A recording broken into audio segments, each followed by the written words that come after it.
의와 진실함에 있느니라. 주를 기쁘시게 할 것이 무엇인가 시험하여 보라. 아멘. 네, 내일은 주일입니다 라는 제목으로 말씀을 나누는데, 내일이 주일입니까? 내일이 월요일이죠. 내일이 주일이 아닙니다. 이게 무슨 의미냐 하면은요, 사실은 내일은 주일입니다가 아니라 이제 내일은 주의 일입니다 라는 그런 의미예요. 그러니까 띄어쓰기를 이렇게 하면 안 되죠. 띄어쓰기를 이렇게 해야 됩니다. 네. 내일은 주의 일입니다. 오늘 이 말씀을 가지고 우리가 일에 대해서 좀 오늘 묵상을 할 겁니다. 일. 지난번에 제가 말씀 나누기로 이제 이성교제에 대해서 세미나식으로 이렇게 좀 말씀을 드렸어요. 그래서 오늘도 직업윤리에 대해서, 그리스도인의 직업윤리에 대해서 세미나처럼 그렇게 말씀을 드릴 건데, 세미나처럼 한다는 게 무슨 말이에요? 좀 길다는 얘기죠? 조금 제가 말씀드리고 싶은 게 너무 많다 보니까 좀 길어지지만, 여러분 지난번에 제가 이성교제를 하면서도 여러분들이 듣고 나서 이렇게 얘기를 듣는데, 1시간이나 됐다. 그런 게 뭐 이렇게 그렇게 느껴지지 않았다라고 생각할 만큼 많이 이렇게 좀 적었다고 해요. 이런 얘기를 하지 말아야 돼요. 그래야지 빨리 진행을 합니다. 자, 오늘 할 게 많습니다. 설문조사도 해야 됩니다. 오늘 설문조사. 자, 오늘은 일에 대해서 우리가 좀 이야기를 나눌 건데요. 여러분 일 다 하고 계시죠? 네, 물론 뭐든지 간에 일을 합니다. 이렇게 밥 먹는 것도 일이니까 뭐든지 이렇게 일도 하고만 합니다. 근데 지금 우리가 말하고자 하는 일이라는 것은 직업을 말하는 거예요. 직업. 정말 우리가 일을 한다. 그래서 여러분들이 일을 준비하시는 분들도 계시고, 또 일을 하기 위해서 공부하고 계신 분들도 계시고, 또 한때 일을 열심히 하다가 지금 잠깐 쉬고 계신 분들도 계시고, 지금 직업 전선에서 열심히 일을 하고 계신 분들도 계십니다. 자, 이 일이라는 것, 일에 대해서 우리가 오해하고 있는 것들이 몇 가지가 있습니다. 일. 그리스도인이 일을 어떻게 바라봐야 하는가에 대해서 우리가 오해하면서 잘못 바라보고 있다는 게 있다는 거예요. 이런 거예요. 예를 들면 다 먹고 살기 위해 하는 거다. 여러분, 일을 할 때 먹고 살기 위해서 일을 하느냐라는 것입니다. 하나님께서 우리에게 일을 주신 이유는요, 먹고 살라고 일을 주신 게 아니라는 거예요. 하나님께서 최초의 아담에게 주셨던 일이 뭔지 아십니까? 이름을 짓는 것입니다. 모든 피조물에 이름을 지어라. 이게 아담이 이제 처음에 딱 받은 일이에요. 근데 아담이 피조물에 이름을 지음으로써 먹고 살았습니까? 아니거든요. 지금은 장명소만 이렇게 해가지고 이름 지어주는 걸로 먹고 사는 사람들이 있어요. 근데 그게 아니라 아담은 이 먹고 살자고 피조물들에게 이름을 지어준 게 아니라는 거예요. 그것은 오히려, 이름을 지어줬다는 것은 오히려 창조의 연장선입니다. 하나님께서 피조물들에게 이름을 지어주신 가장 첫 번째 분이 하나님이세요. 하나님이 가장 먼저 빛을 만드시고 빛과 어둠을 나누셨어요. 그리고 빛을 뭐라고 칭하셨습니까? 규진이 어디 갔니? 빛을 뭐라고 칭하셨어요? 낮이라 칭하셨어요. 어둠을 밤이라 칭하셨습니다. 빛에게 낮이라는 이름을 지어주셨다는 겁니다. 어둠에게 밤이라는 이름을 지어주셨어요. 가장 먼저 이름을 지어주신 분은 하나님입니다. 그리고 나머지 피조물들은, 아담아, 내가 하는 거 잘 봤지? 이제 네 차례야. 아담 보고 나머지 피조물들에 대해서 다 이름을 지어라고 말씀을 하셨다는 거죠. 낮과 밤이라는 이름을 지어주신 하나님께서 호랑이, 타조, 원숭이, 얼룩말 이런 이름을 못 지어주시겠습니까? 다 지어주실 수 있는 거예요. 일이라는 것은 하나님의 창조의 연장선이라는 것입니다. 먹고 살기 위해서 하는 게 아니라 하나님의 창조의 연장선이라는 거예요. 모든 일들이 다 마찬가지입니다. 하나님께서 6일 동안 천지를 창조하셨습니다. 그래서 굉장히 많이 피곤하셨을까요? 굉장히 많이 지치고 막 힘들어가지고 하루를 쉬셨을까요? 아니에요. 하나님은 6일뿐만 아니라 60일, 600일, 6000일 동안 천지를 창조하시고 이 세상 같은 은하계를 수천억 개를 만드셔도 피곤치 아니하시는 분이 하나님이십니다. 근데 하나님께서 왜 일곱째 날을 거룩히 안식하셨을까요? 사람이 하나님의 창조의 연장선 위에서 일을 한 후에 사람이 쉬어야 했기 때문입니다. 그래서 하나님께서 이렇게 일하고 이렇게 쉬는 거야 라고 알려주시는 거예요. 사람은 그 창조의 연장선 위에서 일하고 일곱째 날에 쉬게 되는 것입니다. 하나님께서 천지를 창조하실 때부터 이미 사람들에게 노동, 일이라는 축복을 넣어두셨다는 것입니다.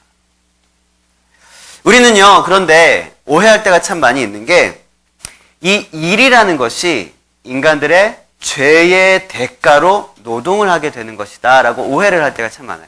아리스토텔레스는 이런 얘기를 합니다. 실제로 실업 상태야말로 진정으로 가치 있는 삶의 첫 번째 조건이다. 실업 상태야말로, 그러니까 일을 안 하는 무노동 상태야말로 진정으로 가치 있는 삶의 첫 번째 조건이다라는 것이 아리스토텔레스가 했던 얘기예요. 이게 세상 가치가 하는 이야기라는 겁니다.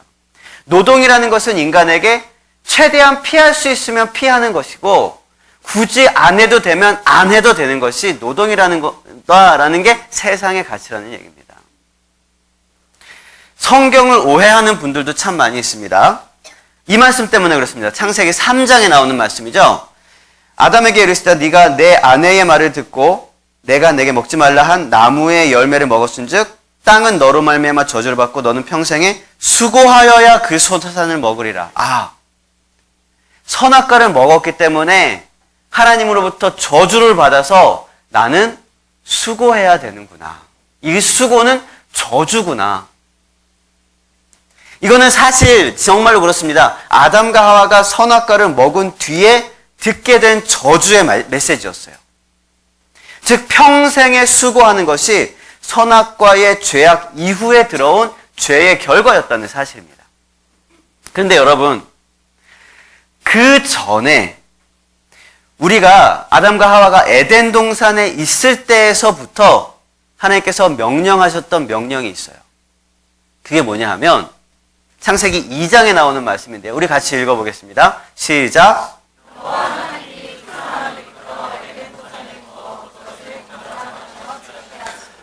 하나님께서 에덴 동산을 먼저 쫙 만들어 놓으시고 아담을 불러다가 그곳에 갖다 두시면서 하시는 얘기가 경작하고 지켜라 라고 말씀하셨다는 거예요. 이거는 선악과의 죄 이전의 이야기입니다.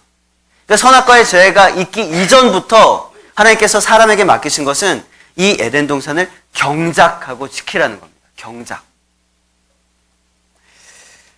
에덴 동산을 경작하고 지키는 것이 최초의 인류인 아담에게 맡겨진 노동이었다는 거예요. 그러면 우리가 우리의 일, 우리의 직업, 우리가 하고 있는 이 모든 노동들을 창세기 3장에 나오는 수고로 볼 것이냐, 창세기 2장에 나오는 경작으로 볼 것이냐. 거기에 따라서 이게 저주가 될 수도 있고요, 축복이 될 수도 있는 거예요. 여러분, 지금 우리는 일에 대해서 오해하고 있는 것에 대해서 지금 얘기를 하고 있습니다. 아직 시작도 안 했어요. 서론입니다. 이 오해에 대해서 이야기를 하고 있는데요.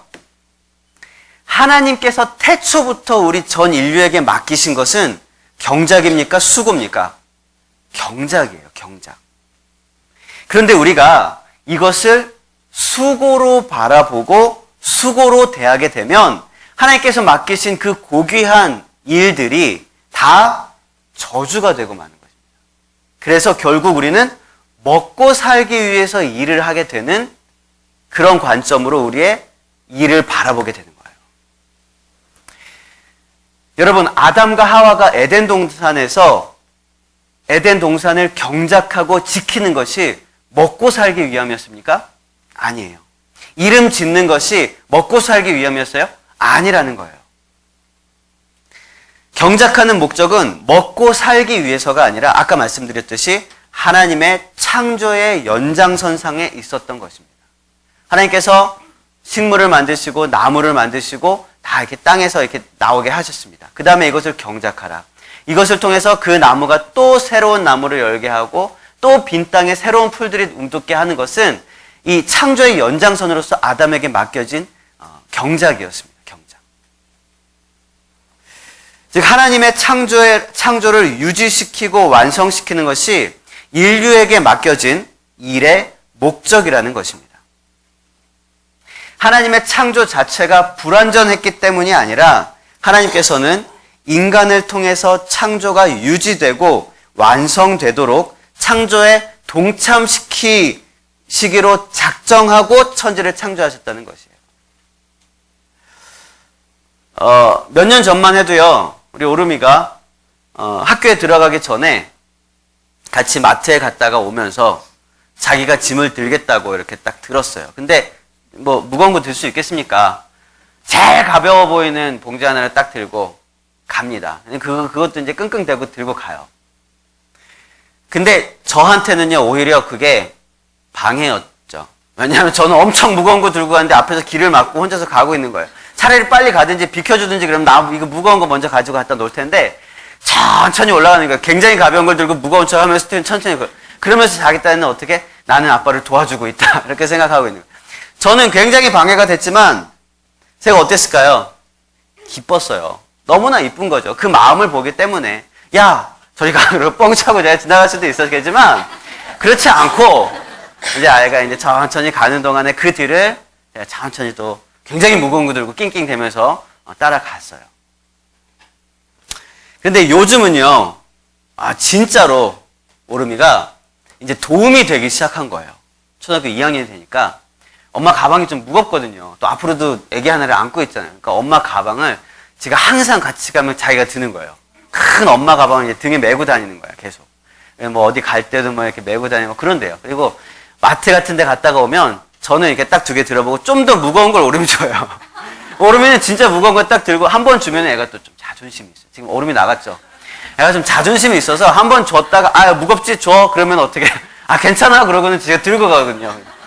그래. 그러면 이제 저는 이제 뒤에 조금 가벼운 걸 들고 갑니다. 정말로 도움이 되기 시작했다는 거예요.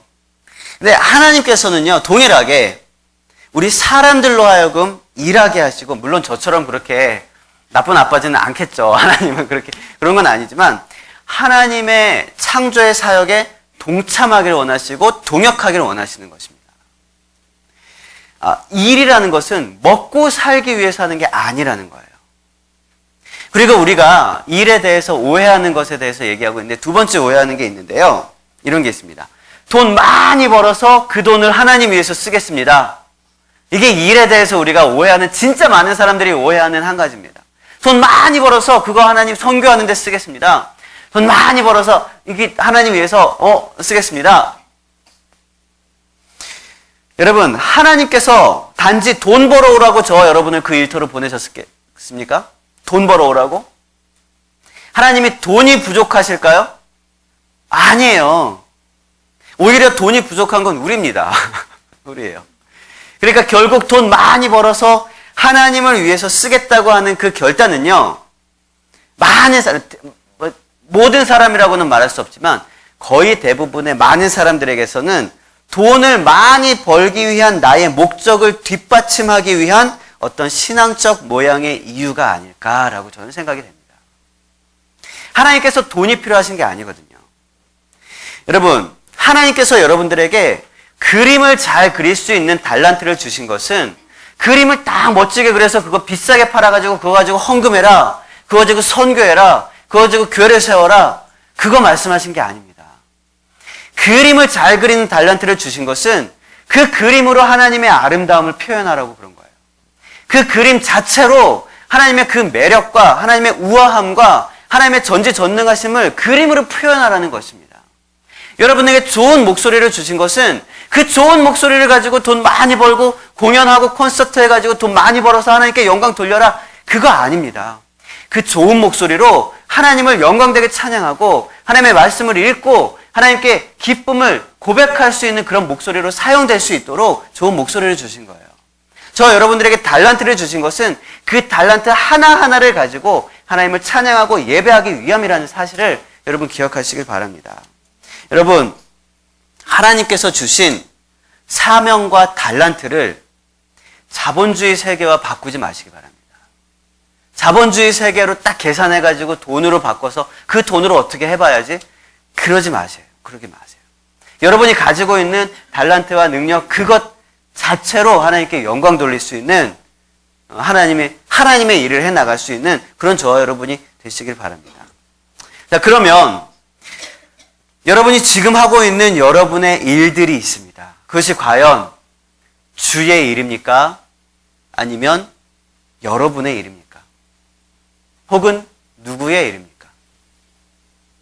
오늘 말씀의 제목처럼 우리는 내 일이 주의 일입니다 라고 고백을 해야 되는데요. 내 일이 주의 일이 되기 위해서 우리는 내 일을 어떻게 감당해 나가야 할까? 우리가 함께 이 말씀에 대해서 이제부터 시작하도록 하겠습니다. 뒤에 에어컨 좀 틀어주세요. 네, 에어컨을 틀어주시고. 자, 첫째로 따라해 봅시다. 비춰라. 비춰라. 비춰라. 비춰라. 내 일이 주의 일이 되기 위한 첫 번째 우리가 해야 될 것은요. 비춰야 합니다. 무엇을 비춰요? 빛을 비추는 거예요. 빛을 비추는 거. 우리는 빛을 비춰야 되는 거예요. 빛을 비춘다는 게 과연 무엇일까? 빛을 비추는 것. 예수님 대신 내가 살아간다는 것이 바로 빛을 비추는 삶입니다. 예수님이 내 대신 돌아가셨기 때문에 내가 예수님 대신 살아가는 것입니다. 다시 한번. 예수님이 내 대신 돌아가셨기 때문에 내가 예수님 대신 사는 거예요. 예수님이 내 대신 돌아가셨기 때문에 예수님은 이 땅에 지금 안 계세요. 육체의 몸으로 계시지 않습니다. 대신에 누가 있어요? 내가 있는 거예요. 여러분이 있는 거예요. 그러니까 이 땅에서 예수님처럼 예수님 대신 그렇게 살아가야 될 사람들은 저와 여러분이라는 거죠. 이게 바로 빛을 비추는 삶으로 살아가는 거예요. 우리 오늘 본문 말씀 여러분의 성경책으로 5장 8절 말씀을 다시 한번 읽어보겠습니다. 여러분 성경책으로 시작. 너희가 전에는 어둠이더니 이제는 주 안에서 빛이라. 빛의 자녀들처럼 행하라. 전에는 어둠이었습니다. 전에는 어둠이었어요. 예수님이 내 대신 죽으셨음을 믿지 못할 때의 일이었죠. 그때는 결국 나는 나의 죄 때문에 어둠의 삶을 살았습니다. 그러나 예수 그리스도의 십자가의 빛이 나에게 빛이었습니다. 예수 그리스도의 십자가의 은혜가 나를 덮었다는 거예요. 그분의 보혈이 내 죄를 씻었다는 것입니다. 이것을 믿기만 하면 그 보혈에 의지해서 우리가 하나님 나라를 소망할 수 있게 되었다는 사실입니다. 그래서 이제는 주 안에서 우리는 빛이라는 거예요. 제가 예전에 한번 말씀드린 적이 있습니다. 초등학교 때, 중학교 때, 고등학교 때도 마찬가지겠죠? 이게 교실에 쫙 앉아있으면은요, 한쪽 벽에 이렇게 창문 있는 쪽에 이렇게 앉아있잖아요? 그러면은, 낮 시간에 햇빛이 이렇게 들어옵니다. 굉장히 덥죠? 근데 햇빛 들어올 때, 거울이 있어요, 거울. 그럼 거울로 이렇게 햇빛 반사시켜가지고 이렇게 반짝반짝하면 막 돌아다니죠? 막 이렇게 그런 거 해봤어요, 안 해봤어요? 해봤죠? 여기 10명만 해봤어요, 10명만. 나머지는 그런 거 안 하고 놀아요. 그런 장난도 하고 그럽니다. 자, 그리스도 안에서 우리가 빛이라는 사실은요, 우리가 그리스도의 빛을 비추는 존재라는 거예요. 자, 이 반짝반짝하는 거울 갖다가 우리가 비춰서 다른 친구의 눈에다 딱 비춥니다. 그 친구는 눈이 부셔요. 왜 눈이 부셔요? 거울에 반사된 햇빛을 보기 때문에 눈이 부신 거예요. 이거 알죠? 과학. 햇빛이 거울에 비쳐서 저 친구한테 딱 닿으면 저 친구는 그 거울에 비친 햇빛 때문에 눈이 부셔요. 그 친구가 햇빛을 본 겁니까? 내 거울을 본 겁니까? 네, 정확히 말하면 거울에 비친 햇빛을 본 거예요. 그래서 눈이 부신 거예요. 근데 그 친구의 눈은 햇빛을 향하지 않고 지금 거울을 향하고 있어요. 근데 거울을 향하고 있는데 그 거울이 어디에 있으니까? 창문을 통해 들어오는 햇빛 한가운데 있으니까 이 거울을 볼 때 눈이 부시다는 겁니다. 우리가 주 안에서 빛이라라는 의미가 바로 이겁니다. 우리가 주 안에 있을 때 사람들은 우리를 통해서 주의 빛을 본다는 사실입니다. 눈이 부시다는 사실이에요. 여러분, 빛의 자녀들처럼 행해야 될 이유는 여기에 있다는 거예요. 우리가 빛의 자녀들처럼 행할 때 빛의 자녀가 되는 게 아닙니다. 우리가 주 안에서 빛이기 때문에 빛의 자녀들처럼 행해야 하는 것입니다. 마태복음에도 말씀하고 있죠. 너희는 세상의 빛이라 라고 말씀하고 있죠. 너희는 세상의 빛이 되어라 라고 말씀하지 않아요. 우리가 빛이 되기 위해서 어떻게 노력하고 이런 게 문제가 아닙니다. 우리가 주 안에 있다면, 그리스도 예수 안에 있다면 우리는 항상 우리를 보는 사람들은 그 빛을 보게 되는 겁니다. 우리는 빛입니다. 우리는 빛이 되기 위해 노력하는 게 아니에요. 빛의 자녀들처럼 행하는 것은 빛이 되기 위한 노력이 아닙니다. 빛이기 때문에 그렇게 살아가는 거예요. 바꾸어 말하면 우리가 예수님 대신에 살아갔기 때문에 예수님께서 우리 대신에 죽으신 게 아니라는 거예요. 예수님께서 우리 대신에 죽으셨기 때문에 우리가 예수님 대신에 살아가는 것입니다. 여러분, 예수님이 지금 여러분이 하고 있는 행정 업무들을 하고 있다면 어떻게 하셨을까요? 예수님이 지금 여러분이 가르치고 있는 그 강대상에서 학생들을 가르치고 계시다면 어떻게 가르치셨을까요? 예수님이 지금 여러분 대신에 계산하고, 여러분 대신에 연구하고, 여러분 대신에 연기하고, 여러분 대신에 노래하고 있었더라면 어떻게 하셨을까요? 예수님께서 30년 동안 목수 생활을 어떤 자세로 하셨을까요? 우리는 예수님 대신 살아가야 합니다. 사람들이 우리를 통해서 예수님을 봐야 돼요. 예수님을 느껴야 하고요. 우리가 있는 곳에 화평이 있고, 섬김이 있고, 이해가 있고, 배려가 있어야 됩니다. 여러분, 그것이 예수님을 대신해서 사는 방법입니다. 그게 빛을 비추는 삶이에요. 비춰라 그랬습니다. 두 번째, 내 일을 어떻게 하면 주의 일로 그렇게 올려드릴 수 있을까? 따라해 봅시다. 미쳐라. 미쳐라. 미쳐라. 미치라는 거예요. 일에 미치라는 얘기가 아닙니다. 정신 나가라는 얘기도 아닙니다. 미치라는 것은 선한 영향력을 미치라는 얘기입니다. 선한 영향력을 미쳐라. 우리는 아까 빛이라고 했습니다. 빛. 빛의 자녀답게 살라고 했어요. 그것이 예수님을 대신해서 사는 삶이라고 했습니다. 그렇다면 선한 영향력을 미치는 삶은 어떤 삶일까? 선한 영향력이라는 것은요, 빛으로 나타나는 빛의 열매를 맺어가는 삶입니다. 우리 삶 속에서 그리스도의 빛을 비췄어요. 그리고 그 빛의 열매를 맺어가는 삶이 바로 선한 영향력을 미치는 삶인데요. 오늘 말씀, 빛의 열매가 무엇인지, 어디에서 나오는지 오늘 말씀에 나옵니다. 우리 5장 9절 여러분의 성경책으로 한번 읽어보겠습니다. 시작! 네, 어디 있다고요? 모든 착함과 의로움과 진실함. 본문에 보면 빛의 열매는요, 모든 착함과 의로움과 진실함에 있다고 했습니다. 이게 빛의 열매라고 했어요. 빛의 열매는 선한 영향력을 미치는 삶이라고 그랬습니다.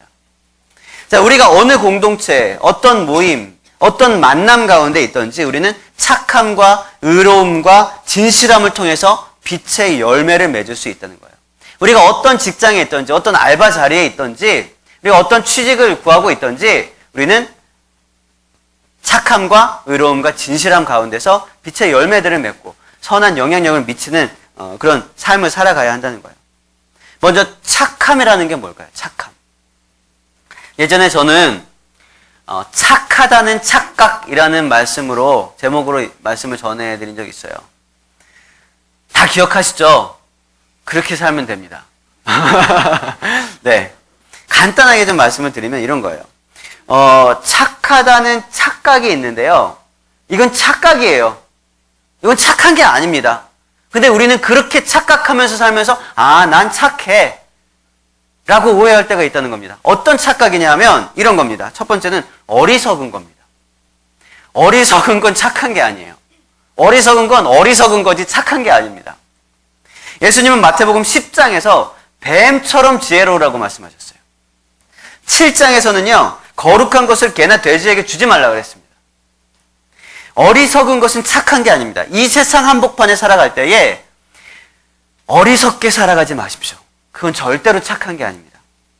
그리스도인이기 때문에 우리는 손해봐야 됩니다. 손해봐야 되는데요. 그러나 그것은 나로부터 시작된, 나의 결단으로부터 시작된 그런 손해여야 되지, 다른 사람의 기대나 욕심으로부터 기인되어서는 안 된다는 겁니다.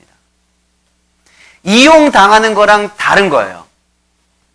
다른 사람이 여러분의 신앙을 악의적으로 이용하지 못하게 하십시오. 개, 돼지에게 보물을 주지 마십시오. 그들이 그 보물을 밟아 찢어버린 후에 돌이켜 여러분을 찢고 상하게 할 수도 있습니다. 둘째로 착각이 뭐냐면 양보하지 말아야 될 것까지 다 양보하는 거. 양보하지 말아야 될 것까지 다 양보하는 게 착하다고 생각하는 건 착각이라는 거죠. 이건 착한 거 아닙니다. 우리가 많은 사람들에게 많은 것들을 양보하는 이유는요, 정말 양보하지 말아야 할 것을 양보하지 않기 위해서입니다. 우리가 손해보고 배려하고 착하게 사는 이유는 우리가 양보하지 말아야 할 복음, 그것을 지키기 위해서라는 거예요. 그것이 우리의 삶의 목표고 우리가 오늘을 사는 이유인 것입니다. 그런데 양보한다고 착하게 산다고 하면서 정말 양보하지 말아야 될 것까지 다 양보하는 것은요, 이거는 착한 게 아니라는 것입니다. 지켜야 할 믿음, 지켜야 할 신앙, 예배, 예수 그리스도의 십자가, 복음, 이것은요, 우리가 목숨을 걸고서라도 양보하지 말아야 돼요. 모든 것을 포기하면서라도 지킬 수 있어야 되는 것이 바로 이것입니다. 양보하지 말아야 할 것도 다 양보하는 것은 착하다는 착각이라는 것. 세 번째로 착하다는 착각이 뭐냐면요, 불의를 눈 감아주는 것입니다. 불의를 눈 감아주는 것. 이건 착한 거 아닙니다. 바꿔 말하면 거절 못하는 성격이 착한 거 아니라는 거죠. 불의를 보고 참지 말고 그때그때 일어나서 막 정죄하라는 얘기가 아닙니다. 지혜롭게 얘기를 해야죠. 최대한 지혜롭게 불의에 저항해야 됩니다. 하지만 눈 감아주면 안 되는 것입니다. 때로 그리스도인들의 침묵은 악한 자들이 얻는 최대의 격려일 수 있습니다. 그렇게 해도 되나 보다. 저들도 동의하는구나. 아무 말도 안 하는 걸 보니 동의하는구나. 침묵 앞에서 그들은 이렇게 생각을 합니다. 여러분, 그렇지 않다는 것을 보여줘야 됩니다. 불의를 눈 감아주는 것은 착한 것이 아닙니다. 반드시 가장 지혜로운 방법을 추구하면서 불의에 대항하고 하나님의 공의를 선포할 수 있는 그런 저와 여러분이 되시길 주님의 이름으로 축원을 드립니다. 이게 우리가 착하다고 착각되어지는 것들입니다. 여러분, 이런 거 말고, 착각 말고, 그러니까 어리석은 거 말고, 양보하지 말아야 될 것까지 다 양보해버리는 그런 거 말고, 불의를 눈 감아주는 거 그런 거 말고 정말 착한 사람이 되시길 바랍니다.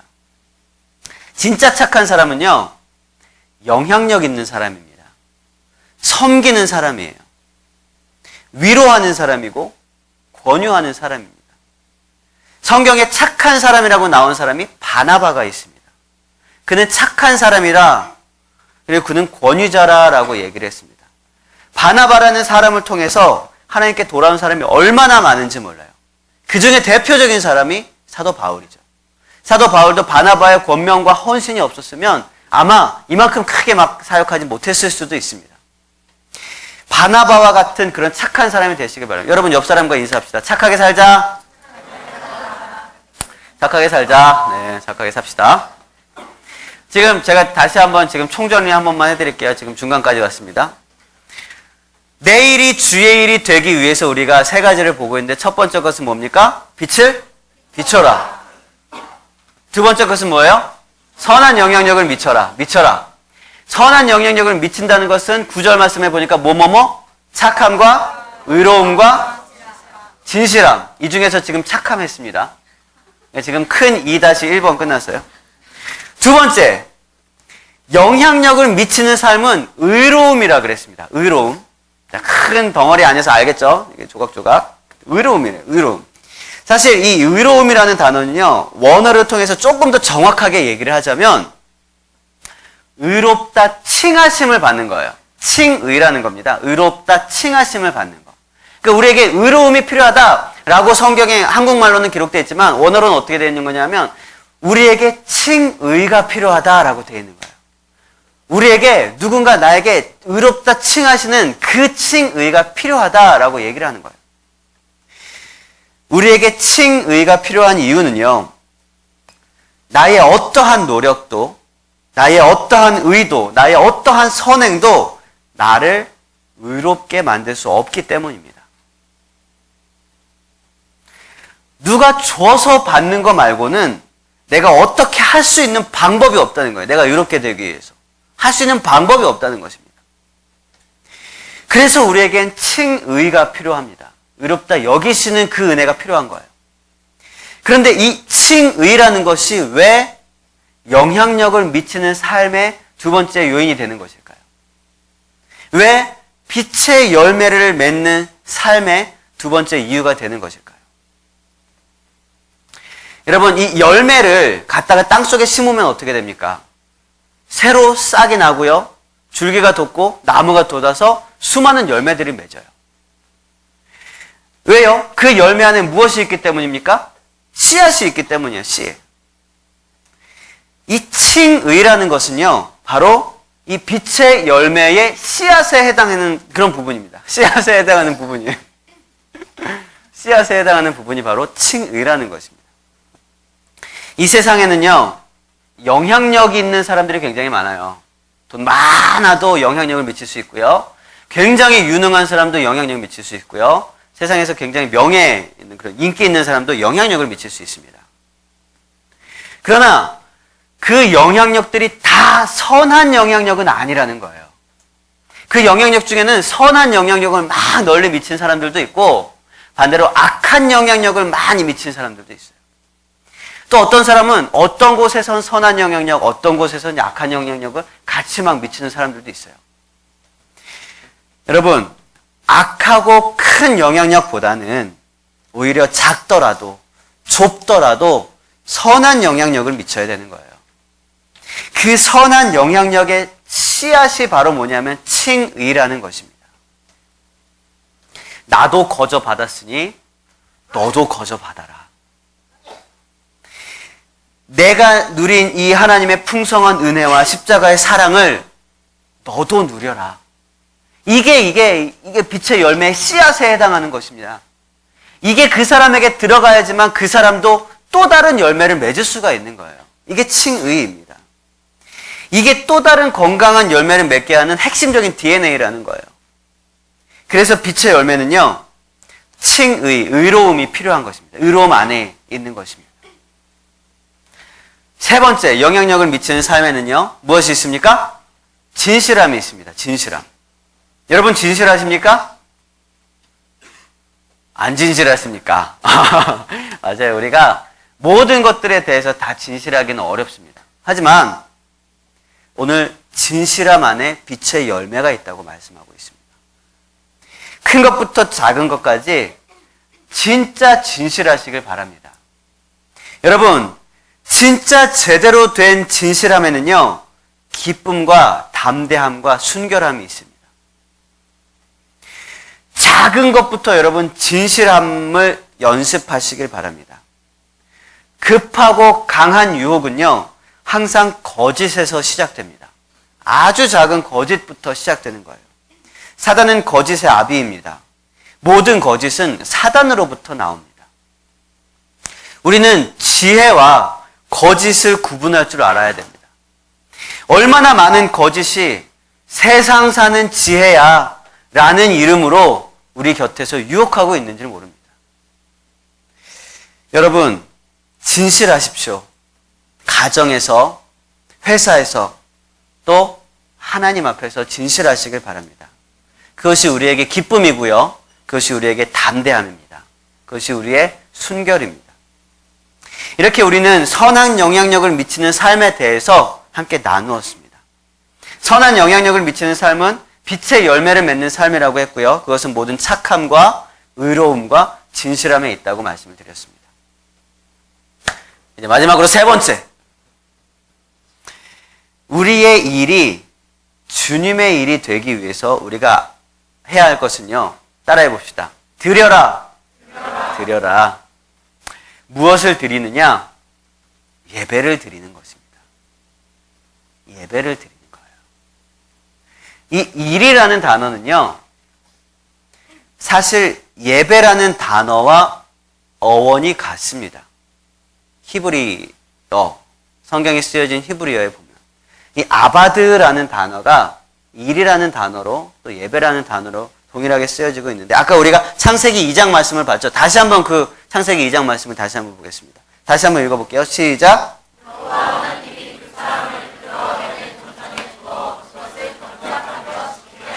그것을 경작하라고 지금 말씀을 하고 있는데, 이 경작이라는 단어가 아바드라는 단어입니다. 근데 이 단어가 시편의 여러 구절에서, 그리고 구약 성경의 여러 구절에서 섬기다라는 단어로 표현되고 있다는 거죠. 특히 누구를? 하나님을, 여호와를 섬기다라는 표현입니다. 이게 뭡니까? 예배입니다. 예배. 그러니까 경작한다는 것과 예배라는 것은 그 어원이 같다는 거예요. 일이 곧 예배라는 것입니다. 그러면 제대로 된 그런 삶 속의 예배, 직장에서의 그런 어떤 예배를 위해서는, 일의 예배를 드리기 위해서는 제대로 된 구직부터 시작돼야 돼요. 구직. 제대로 된 직장부터 구해야 된다는 거예요. 여러분, 아주 작은 단기 알바를 하나 구해도 그 회사가 무엇을 하는 회사인지 점검하시길 바랍니다. 그 회사의 비전을 꼭 알아보고 꼭 이해하시길 바라요. 그 회사의 가치관이 하나님이 원하시지 않는 가치관이라면 여러분 그 회사에서 알바도 하지 말고 취업도 하지 마시고요.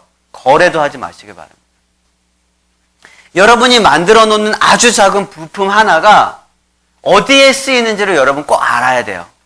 이게 어디에 쓰이는 것인지, 하나님 기뻐하시는 곳에 쓰이는 것인지 아닌지, 복음을 전하는 창고가 되는 것인지, 아니면 이 세상에 조금 더 악을 더 만들어내는 것인지를 여러분 잘 살펴보셔야 되는 것입니다. 여러분, 우리에게는 모자이크 조각이 하나씩 있습니다. 어디에 갖다 붙이느냐에 따라 어떤 그림이 완성되느냐가 바뀌게 되어 있어요. 똑같은 파란 모양 하나도 이게 바다가 될 수도 있고 하늘이 될 수도 있습니다. 여러분, 나의 모자이크 조각을 통해서 완성되는 그림이 무엇인지 항상 확인하면서 여러분 직장을 다니시길 바라요. 일을 하시길 바랍니다.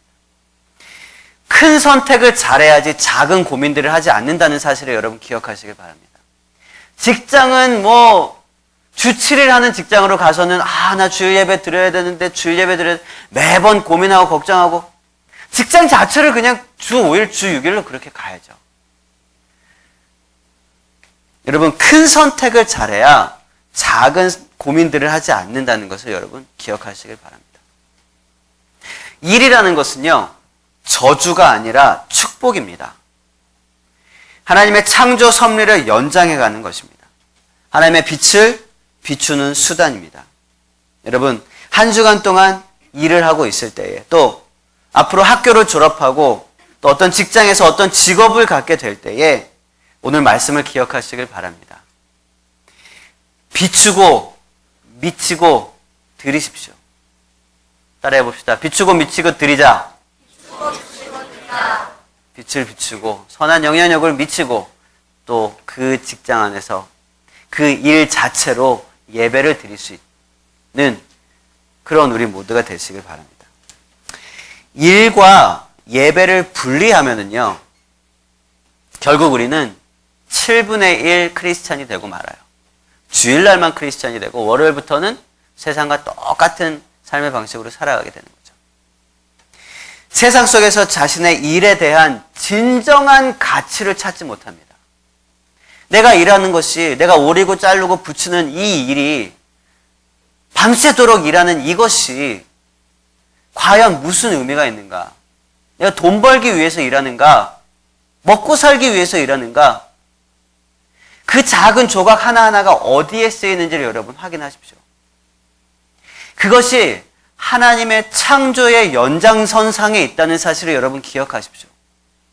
여러분이 하고 있는 작은 일들을 통해서 하나님의 창조가 유지되고 완성되어 간다는 사실을 기억하시길 바랍니다. 이게 그리스도인들이 가져야 하는 직업 윤리입니다.